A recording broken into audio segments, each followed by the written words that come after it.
we are going to talk about clean or green energy, or also, if you like, renewable energy. Today with me in studio, I have guests who will help us discuss this. We are talking about Mwangaza Alight. Now, what is Mwangaza Alight? Mwangaza Alight is a clean energy distributor committed to reduce energy poverty for better welfare and enhance energy efficiency for higher reliability. Its mission is to transform communities and protect the environment for future generations through clean energy solutions.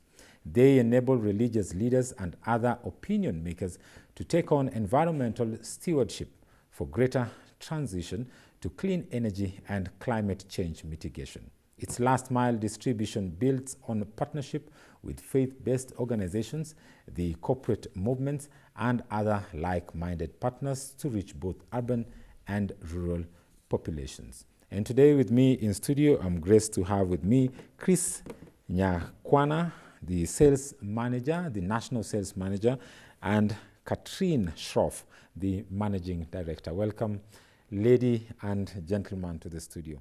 Thank you so much. I don't know who is going to do this, but in a nutshell, why Mwangaza Light? We started Mwangaza Light because we wanted to use clean energy as a window to development. Yes. We wanted to address energy poverty that is keeping especially poor people poor, because the fossil fuels are so expensive, they're so inefficient. So we wanted to address energy poverty, we wanted to address general development and climate change mitigation. So it was the three in combination that we could address with clean energy technology. And quite interestingly is that your main focus, apart from other partners that you work with, you chose to work with religious organizations, and if I may be specific, if I'm not wrong, Christian organizations. Why? So I have a background in church and development from Uganda. I have spent the better part of my life on understanding how churches develop and how churches promote development in society. And when we look at East Africa, the basis of our societies, the social service and sectors in health and education were shaped by the churches, and the churches are still dominating these sectors.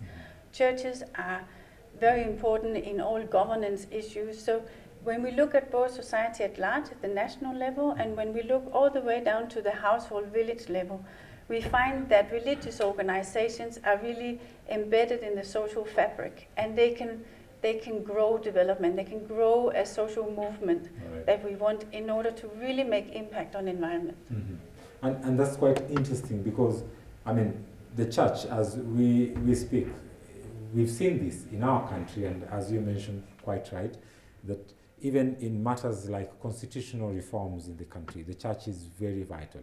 But then when it comes to some other development issues or environmental issues, you find that most of our churches are not really eager or are not able to teach the populace or the congregants because of the, what I would call, ignorance of what the environment or environmental education is in terms of, climate change. Often do we find congregations talking about things like climate change and so on and so forth, apart from when they are maybe in their working space or in their workspace. But when we come to church, we realize that not many are embracing this or have the knowledge to teach the congregants about this. Maybe, Chris, if you may just tell me, as you work with, as you do your sales, as you interact with Kenyans, what's the level of understanding of environmental awareness that our Kenyan congregants have?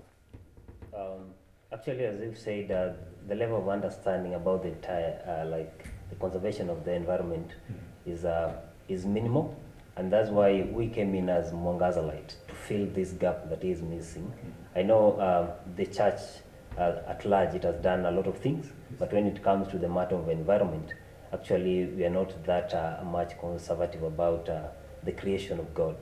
That's why we come in with this green technology, just reminding the congregation that it's time for us to wake up and look at the God's creation the way we were given we've polluted a lot, and that's why we came in with this new technology, green technology of just telling people like where we are with the climate change. You've seen we've been having different patterns of maybe rains and droughts, so and it's affecting us people. So that's why we are coming in, alarming about this crisis, and then and together and we look at it. If we want to do anything positive, we usually start with the churches. These are the people that embrace. If they embrace it well, all the community at large will just pick it up, and will be able to reduce this issue. Bearing in mind also the fact that the Christian religion has the biggest population in Kenya. Yeah, sure. Some people say 80+%, but then some recent statistics actually indicate that other religions are also growing and more people are falling off Christianity, hence drawing down the number. But still, the fact remains that they remain to be the majority. Yeah. And when you educate the majority, I now understand the logic, you're able to actually reach out to the publics. But now, among the products that you are dealing with, how do you approach churches and tell them, okay, now this is how and what we want to do with you? So we start at the highest level, and we talk with them about what are they doing in terms of creation care, what are their interests in environment, and many churches have a fair bit of activities on conservation, agriculture, on water harvesting, but they have never been able to really grasp the clean energy. So we only meet positive response. We have never been turned away. And what they would like to do is to go green in all the institutions. So we developed a solar public address system that churches can use at the core of the church, namely the worship. So the solar PA system that we have developed, it can play music, it has very good sound, it has light, and it means that we can now also use God's power to give energy to the whole worship. Sure. And so we, in that sense, we went into the core of the church, and everyone sees it. Everyone sees that now the church has changed from a fuel generator to a solar-powered PA system. And then the church workers and the Christians, they then become interested. We offer the church workers a payroll checkoff so that they can really walk the talk. Because none of us want pastors who are telling other people what to do, but they're not doing it themselves. They are supposed to lead by example.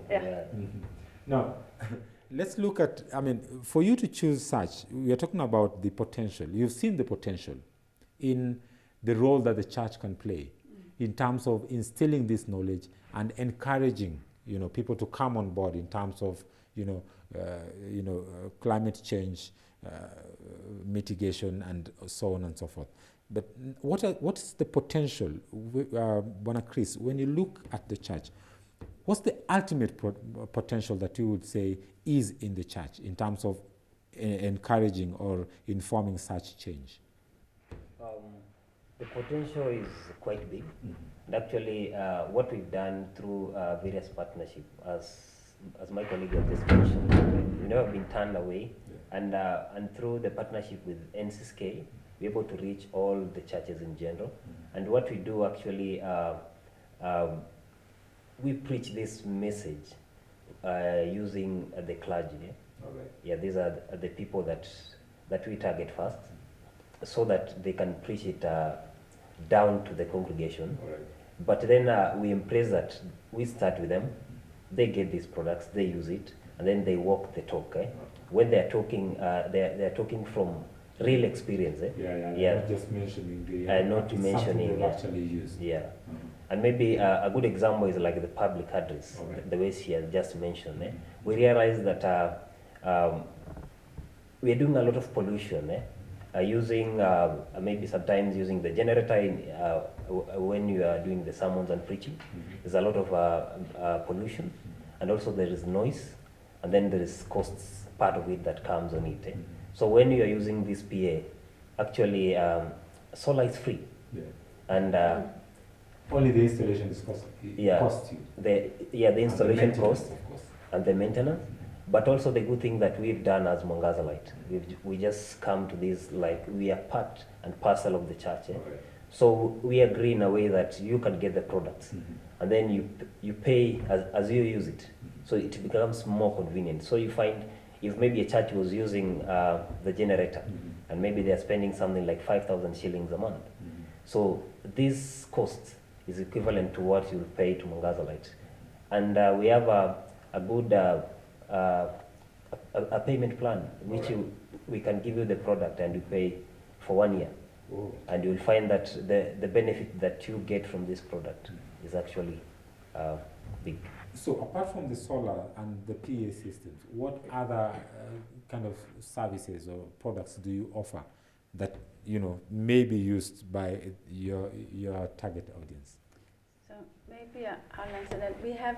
I would like to give two examples, Yes. also of two good partners, where one is ABC, the African Brotherhood Church, where we work very closely with their SACO, and the church has an interest both in all the Christians getting improved cook stoves, and they also want to grow their SACO.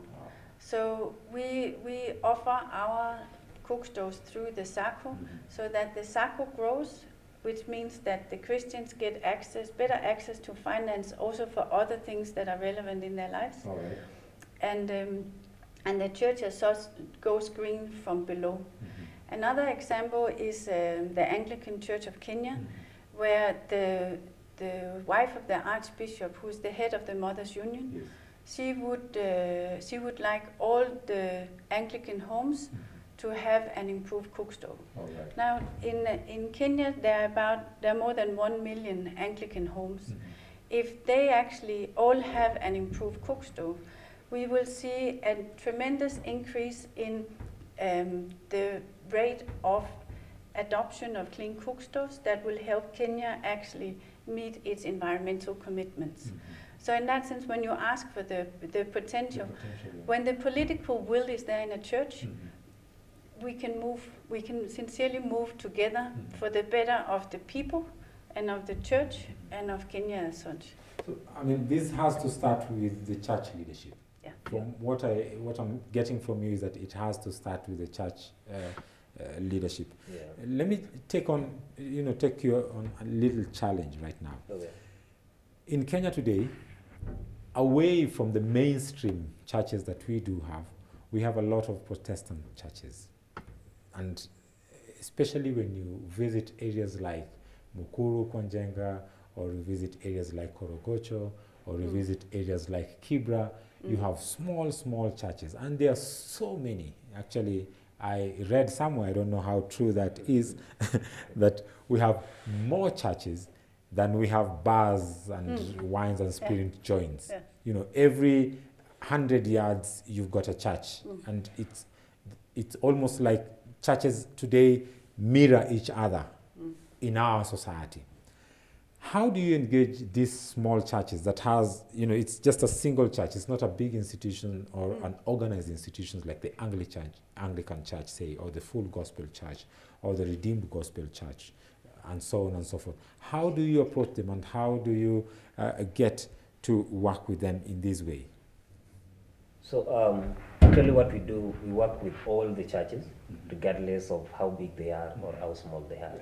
That's why I say through the NSK partnership, that's the National Council of Churches, it's an umbrella of all churches in Kenya, including the Muslims and the Catholics, and also those other small churches. And actually what we do, through some joint events of churches, maybe the community, maybe sermons. For instance, you'll find maybe churches in an example of Mukuru Kwanjenga. Sometimes the churches usually do come together and have maybe these monthly sermons. So we use those platforms to reach these small churches. And sometimes we will pick like maybe the bishop or the person in charge for that church. And this person becomes we have another way of just getting down to the churches, whereby we take someone there, and this person becomes what we call from our side a commission agent. So we use this person as a channel to reach like the congregation down there. Yeah, the village. and the broader community. Yeah, in the So broader even community. a commission agent who may be affiliated to PEFA, for Right. example, can of course also be selling to other churches. Yes. And what we try to do at the very sort of congregational level is to work with chamas and with other kinds of access to finance at the very lowest level. Alright. So that's how we try to have commission agents or last mile distributors that can reach all the way down to all those many small churches. Yeah. Another thing that one would also want to know is how do you measure, your reach in terms of how many people you reach? Because the reason I picked the slum areas Yes. or the informal settlements is that, like you mentioned, people using generators and so on and so forth. If you go to these slum areas, some of these places or these places of worship are not connected to the national grid. Yeah. And there you realize that they have to use generators or batteries at some point. Yeah, But then so many small churches using generators, most of them not petrol but diesel. So you can imagine about the pollution that they're causing in the area. And it's pollution two ways, because there's the noise aspect that you mentioned earlier, and also there's the pollution of the air that they do. And how in your plan, how do you mitigate this in terms of the way that you interact, and how do you measure that, your reach to these people? So actually, the first point that we do is to identify the problem in our churches, like a good case of generators. Yes. Like, how is your church? What are you using? And maybe how much are you spending? And from that we can measure the amount of pollution that is being produced from that same maybe church. And then we take them through. We say that if you use this public address of ours, these are the benefits. There will be no pollution. There will be no noise.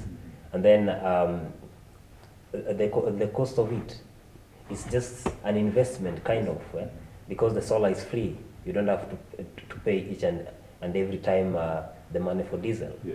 You also have to save time. You don't have to send someone to the petrol station to bring diesel and kind of. So that's one way how we use, one way how we get into the churches and educate them, just to get out of the things that they are using. Yeah. Maybe if I may take you back a little bit. You talk about the kind of partnerships that you have.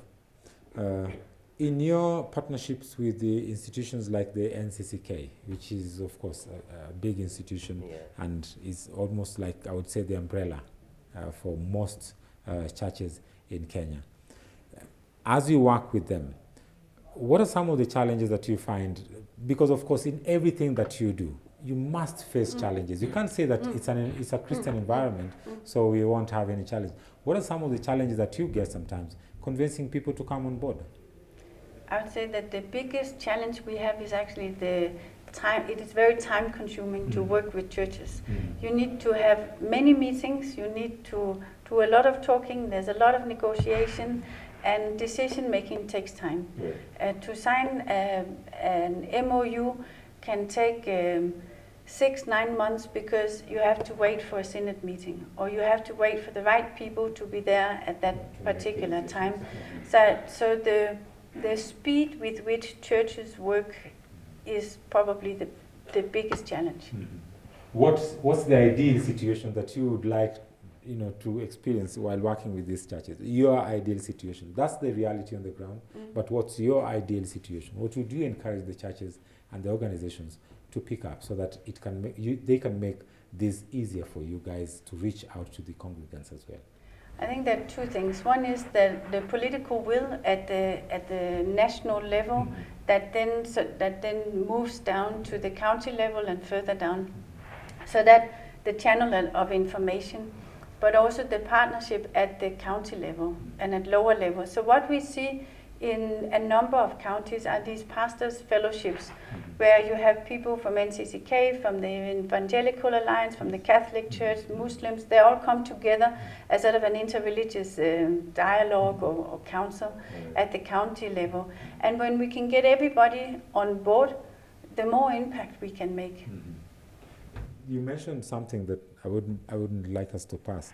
You mentioned that there are also some times when you interact with the Muslim community. Yeah. How are they taking up the initiative? They're taking it up very well. Maybe I should say that in our company, Mwangaza, we are sort of probably 70% Christian and 30% Muslim. So I would say within our own company, we have networks into both kind of communities. We haven't moved very far with Muslims in Kenya, which is basically because we have been spending our time on strengthening the partnerships with the churches. But it is very much in our plan, and we have some good indications from partners on the coast who want to form closer partnerships with us. So I would say next year, Q2, Q3, that's when we expect to have some very concrete partnerships with Muslim organizations. Yeah. Other religions in the country, because we have several religions. We have the so Buddhists, we've been in communication with the Hindu Council. The Hindu Council, they are also very interested. They are very urban, and many of their members have electricity. So the whole connectivity issue is often not an issue. Many of them use gas for cooking, so in terms of their energy needs, it is not so dire as I would say it is for Christians and the Muslim majority. Now, something that I would like to point out, and maybe you can just tell us a little bit about this. You work with Christian organizations, but also when I read in your document, you, as I also mentioned when we started, you also work with other corporate organizations. What kind of corporate organizations do you partner with to make these services possible for the populace? We work with the SMEP Microfinance Bank as an example. So it's a church-oriented bank. Access to finance is very key in order to make clean energy solutions affordable. So we work with them as a bank. We work with NGOs. We work with church-based development agencies. We work with parts of Cambry, for example, because they have some leaders who want their staff to have access to affordable clean energy. So when we meet potential partners who are interested, then we work with them. We work a lot with SACCOs, the whole corporate movement, and both with you could say the professional-based SACCOs and the sort of more normal membership-based SACCOs. So in that way, we try to reach in different ways. Now, in the products, Chris, in the products that you guys give out to the society, maybe when you are answering the first question, we didn't really look into more of the kind of line of products that you guys have. Yeah, sure. Because the last time I checked, when we had, I think, a brief meeting sometime earlier, I saw there's a TV set, there's a radio that comes with a solar panel, there's this kind of packages. Maybe you can just enlighten us also about such packages and how you say there are easier way or payment plans that you guys have come up with. How costly can they be, or how cheap can they be?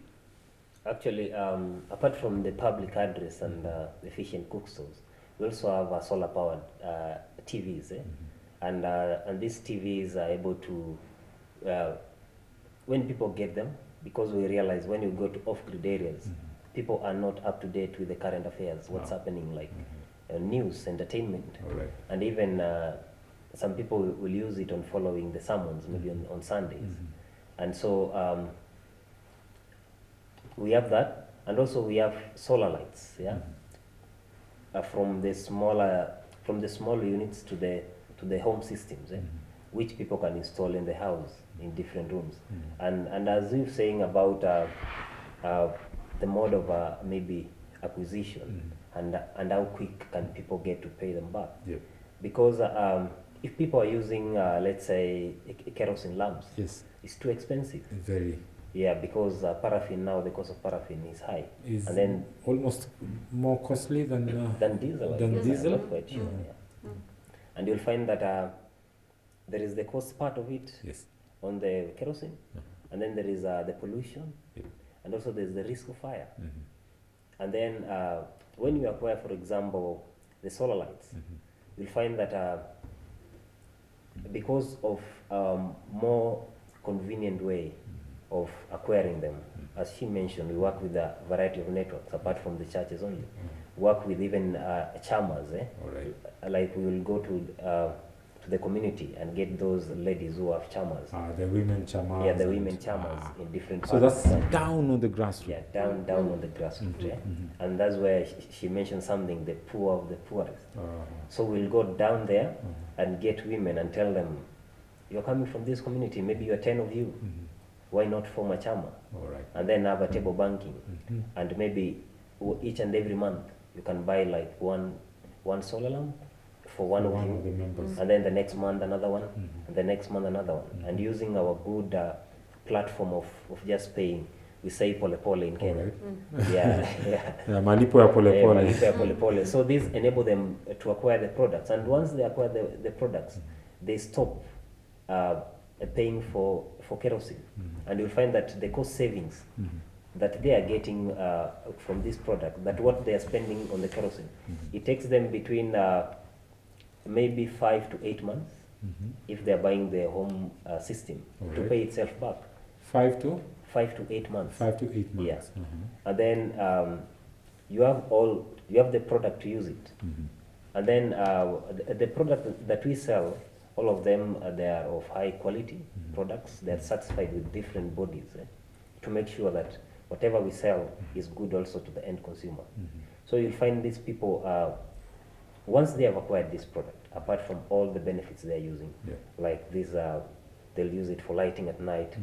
The children will use it for doing the homework. doing the homework. And actually, from our research, it's been proven that when like deep in the rural areas, when you have the lights there, you'll find that when children are using the lights to read, actually it extends that it improves their performance, because they'll have more hours to read compared to kerosene, whereby you have to hurry up. I remember I stayed with my grandmother some times back, and we had this kerosene lamp known as Koroboy in Kenya. So very popular during those days. During those days when I was young in primary. And she used to tell us that you only have 30 minutes to read. And then she'll come and say, it's now time to sleep. So you have to, you just have turn it off. Why consider switching from kerosene to solar? Those are some of the reasons. But some areas you find, like in those villages that you say, or in slum areas, there's people with small dukas, right, who are running their businesses the same way. If you walk the streets of Nairobi at night, you realize that there are a lot of women, the mama-mbogas, who are doing their business there, and they have all these kerosene lines. What's the advantage of such people, especially those who are in business, using your products? So advantages of those people, one is that once you're using the solar lights compared to the kerosene lamps, you'll find that it makes the place so bright, and the clients can identify maybe your kiosk or duka, and they'll come to buy. And then the second benefit is that it elongates the time of business. Yeah, let's say you are closing at 9, and maybe you can go up to 10 or 10:30. There's also the issue of time, I think. Yeah, the issue that of time. that you mentioned earlier. But as we do this, there's also the fact that climate change is real. Yeah, sure. Climate change is real, and although I'm sorry to say this, but some, big economy world leaders still don't believe that climate change is real. But in Africa, they say that we feel actually the brunt of climate change more than the countries that emit, into the air more than we do. As you're working with organizations, do you have sessions where you also participate in, policy making and also encouraging governments and other, bodies that are mandated to work on and to look into climate change? Do you participate in such events, and do you also contribute, and how do you do that? I would say that we haven't yet reached that stage, but we are looking into doing it. Right now, I would say we're doing it through especially NCCK, where we work closely with all their regional coordinators who are working at the county level. And at the county level, you have the development of the environment strategies. And so I would say through our partners, that is how we are taking part in policy making. And hopefully with time we will also get a stronger voice ourselves. Yeah, to do that. Apart from that, there's also the issue that we mentioned earlier, and maybe I would like also you to chip in. When you learn these people, especially like these small chamas, how secure are you when you give out your products to them? Because we've seen even among themselves, these chamas, sometimes you find someone comes in and once they receive their money, they're gone, and there are these kind of situations. What's the security that you guys have when you're dealing with such small setups, unlike bigger institutions or churches, established churches where, we were, in agreement with the vicar, or the vicar introduced us to the church women's, league or something like this. How do you deal with these small chamas? Isn't it risky when you're doing that? It is very risky. It's a good question. It's very risky because there's a lot of default. There's a lot of default.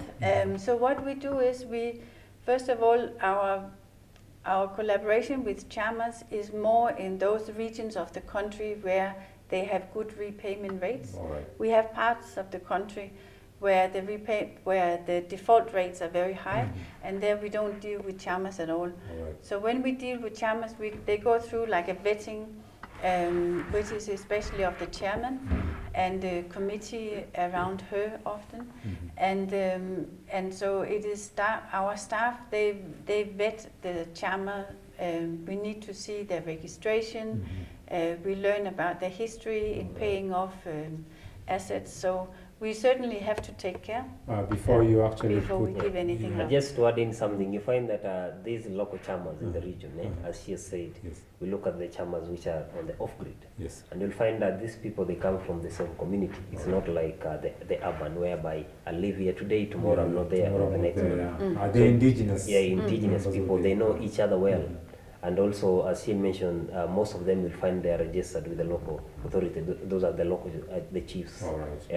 So we look at the certificate, and also we look where do these people come from which region. So we have a small vetting process whereby once we vet them and we are sure that everything is well,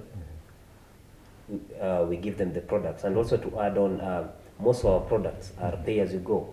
We're able to control them because you're paying like an airtime. So like the solar lights we'll give you, then we say maybe from day first to, like we give you an airtime for 30 days.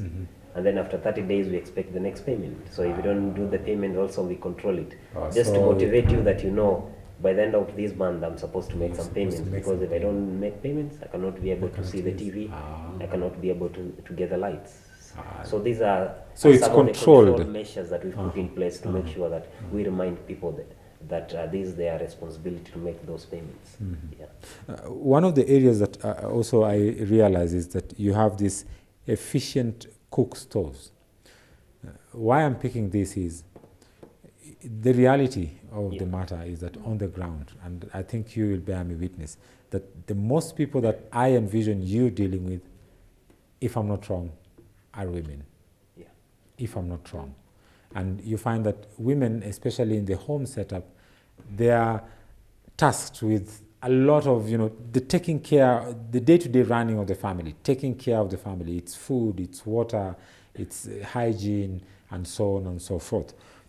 How do you come up with how did you come up with these cook stoves, and how efficient are they? So actually, you mentioned about the women, and these are the key decision makers Yes. in our homes. So you'll find that these energy efficient cook stoves, actually, if we look at the bigger picture Yep. on how people are using the three stone fire, how people are using the local jikos, you'll find that there's a lot of challenges that they do experience. The major one being the costs that they are spending. Yes. You find that right now the cost of fuel has gone up. Has gone up. That's there's no forest anymore in Kenya. People Charcoal is cannot very get. expensive. Charcoal is very expensive. Yeah. And I remember last year we had the charcoal ban. Yeah, in Kenya Yeah, right now it's yeah, in completely Kenya. banned. So the charcoal we use comes from outside Kenya mostly. I know mostly come out of Kenya, and though we have some charcoal that still which come from Kenya, Alright. but now having the efficient cook stove in place, it's a game changer whereby people are able to use a half of what they are spending currently. Alright. So this means they are able to save. If a good example, maybe here in Nairobi, maybe a slum like here in Madare, you'll find people are spending, like a normal family will spend 100 shillings. That's one tin of charcoal. That's one They'll, thing. yeah, they'll use in the morning, lunchtime and evening. So you'll find by using this efficient cook stove, they'll be able to spend 50 shillings, And you'll- Half of that. half of that. And you'll find that the average cost of efficient cook stove is around 4,000 shillings. So you'll find if this person is saving 1,050 shillings a day, that's a month is 1,500. 1,500. So it'll take them like 3 to 4 months. They've already to do paid the back. payment. Yeah, and another advantage from that, there is the health factor on it, yeah, Sure. because it's able to reduce the carbon emission and impurities, whereby there is no indoor pollution Yes. is less reduced when using these efficient cook stoves, and also there's the time factor. It cooks very fast, and also enable people to use their time well in doing other productive things. Yeah. I mean, when you mention that, something comes to my mind. Yeah. That such things are available, but how far have you gone in Kenya? How far is your reach in Kenya, to be more specific? How far have you reached? Just Nairobi or environs? How far have you gone in Kenya? I know in Kenya right now the adoption of efficient cook stove is really low, and that's why we came in as Mwangaza Light, and I know also there are other players in the market, whereby we are embracing these ideas of adoption of like the benefits. What's the benefit of us getting these efficient cook stoves that will help our country come out of these big crisis of environment. So what we do as Mwangaza Light, we have presence across the country in different part of the country, Alright. and also using our bigger channel, which is the church channel, we're able to reach a big mass of just spreading this word down to the community. And we have hopes, and we are looking ahead. I know we've started, there's a lot of things that we are building right now with the partnerships, and I'm hoping in the near future we'll be able to reach like the mass market. Yeah. Some of the challenges that people say, and this is traditional, Yeah. the kind of solar system that people use, that most people used, is the one that during rainy seasons, you guys there's not enough light. Is that a challenge that you guys are facing, or do you have a different technology that allows people to actually have energy even when it's a rainy season? Yes, Because that question often if I'm comes fully in if I'm fully Western- relying on solar, and I have a whole month of rain and no sunshine, then the school of thought is that there's no energy for me. And that was certainly the case about 10 years ago. What has happened is there has been an incredible development in the panels and in the batteries. So in the panels, ability to sort of catch the energy from the sun, and in the battery, ability to store that energy and release it slowly. All right. So today, no, it is not a problem. Whether you live in Western or Central Kenya, that's where we often get that question. Maybe just how does the technology work? I mean, Is it possible to just explain to us a little bit how it works? So maybe what I can say about it, whether it's rain season or sunshine. Sunny season. Yeah, but most of that question comes in when people are saying like right now it's on the rainy season. Yeah. That what will happen when it's raining like the whole week? Yeah. And we say like if we look like on our panel, we've used different new technology, like whereby it doesn't have to have just the direct sunlight from the sun. Actually, if we have just the radiation, Okay. there is a way that the new technology it can just capture the radiation. the radiation from the sun, And that's what it stores and to generate. and from that we have a battery which stores a good a percentage of energy. And actually, most of these products, we estimate that if it's the PA, it's the solar system, is the TV system. We can be able to use them between 8 to 10 hours. All right. That means the whole night. Let's say if it's on a church, they're having occasion, and They can do the whole battery night. is fully charged. They'll do all the praise and worship and also the lighting. Yeah, over the night. Because the reason I'm asking this is many people have shunned away, and I've seen, personally I've witnessed. I'm sorry to say this, my own mother we had to get rid of a solar of a solar system. That's before the grid came to our place. Yeah, sure. We had to get rid of the whole system because it reached a point where it was not working, and it's become very difficult for people to trust that, you know, if you fully rely on solar, then you're safe.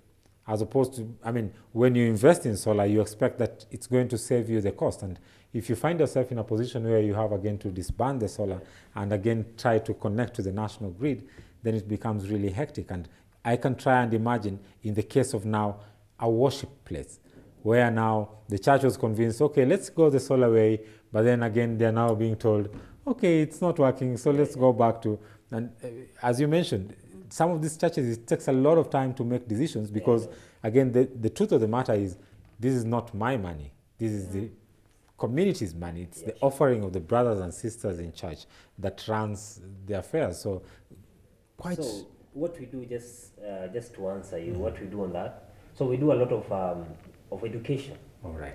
To people, like we'll go. It's in the church. We'll hold there a demonstration. All right. Whereby we'll come with our samples and then say that this is how it works, and even lend a church for a day or maybe a weekend to use it, even overnight. Also, that you can just test it and see. Test it, see how it works. And also, you'll find that most of our first customers who took these products, they're still using them, and they're giving referrals to others. Maybe if I go to a different regions, maybe let's say in Thika today, and I'm introducing the product there, I'll say that, where have you sold it and where is it working? So I'll say maybe in Machakos, they have it, and then this person will just maybe make a call because they have connections, inquiry, and then we lend them, just use it for a day or 2 days, see how it works, and as you make your decision. And even on the chamas, what we do, we actually hold, because I know like if you go to off-grid areas, you'll find the women, they usually meet like once in a week. Yes. So in those meetings of theirs, we usually request like 10 to 15 minutes, whereby we'll come there maybe with the efficient cook stoves and the solar and the TVs, and then we do a live demo to them, show them how it works, and tell them how you can come out of wherever you are to change your life. And actually using this product, some good testimonies from the women is that women like development. They see one of them bought something. Definitely. Yeah, they're becoming more. They always they want it. They also want to be part of that. And I mean, I think it's something with women. Yeah, sure. They always have to talk about it. Did you see what she has? It's nice. Yeah. I think also what has happened in Kenya is that about 10 years ago we had a lot of fake solar products on the market. Sure. And the government, in collaboration with the solar industry, has actually cleaned up the sector. That's how we talk about it. We've cleaned up the clean energy sector, so to say. So what has happened is there is a very good certification lab of all solar products in Kenya at Strathmore University.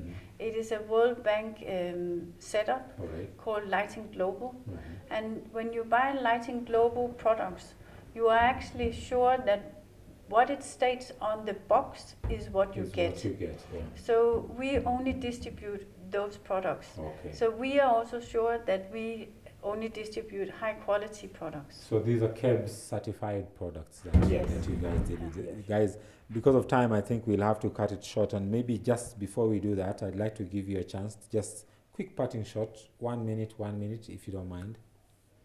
We start with ladies first, or? Yes. Well, thank you very much. We have really been looking forward to come here to GBS because we have had a good partnership with CLF and some of the activities that you are doing, and we are looking forward to working with you both on the home shopping and actually be giving more information about our products, but also in future hopefully have programs where we can also use the TV station to educate people more on clean energy, on climate change, on how to get out of energy poverty. And we are really happy that as a Christian TV station, you are also now picking up the whole interest in climate change and using your platform to educate your audience. So thank you very much, and we will come back. You're most welcome, Katrin. Okay, I'll just say thank you to the GBS family for giving us this chance today to come here today and telling people that it is time. The time is now for us to change our mind. In all these issues that we are passing through about, we are talking about the climate change. So let's start with ourselves. Do it today, and together we will go green. Thank you. Thank you, Chris. Thank you, Katrin.